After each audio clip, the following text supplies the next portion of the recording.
Si Isa bin Maryam bilang ating paniniwala, alam natin na hindi siya napatay ng mga Hudyo. At hindi siya naipako sa krus. Walang katotohanan. Alam natin yan. Wama qataluhu, wama salubuhu. Hindi nila napatay, hindi nila naipako. Bal rafa'ullahu ilayh. Ibig sabihin, iniangat niya Allah subhanahu wa ta'ala sa langit at bababa siya sa huling panahon. Dahil sa hikmah, isa sa hikmah ng pagbaba ni Isa alayhi salam, nabanggit sa hadith, na siya ay magiging tagapaghatol ayon sa syariah ni Propeta Muhammad. Wala siyang bagong kasulatan o kapahayagan na ipapakilala, bagkus susunod siya sa syariah ni Propeta Muhammad.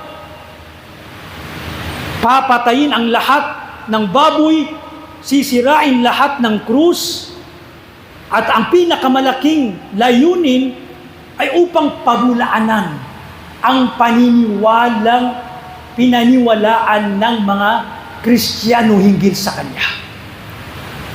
Bababa si Jesucristo at pabubulaanan niya yung mga paniniwalang doktrinang inikabit sa Kanya na walang katotohanan, na siya ay anak ng Diyos, siya ay pinako, siya ay nagkataong tao sa Kanyang Diyos. Subhanallah. Ta'ala Allah. Lahat ay ito ay pabubulaanan niya. At panghuli, siya ang papatay kay Masih ad-Dajjal. Kay Masih ad-Dajjal. Ito yung tatlong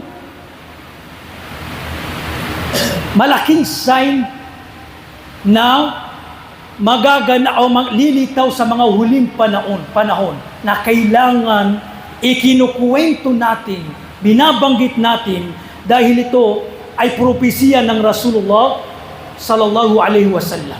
Nabanggit na si Isa alayhi salam, sa time na pupunta na si Masih Dajjal sa Damascus, at doon yung kampo ng mga Muslim si Imam Mahdi, hindi nga nila kaya yung puwersa ni Masih Dajjal at yung mga sundalo.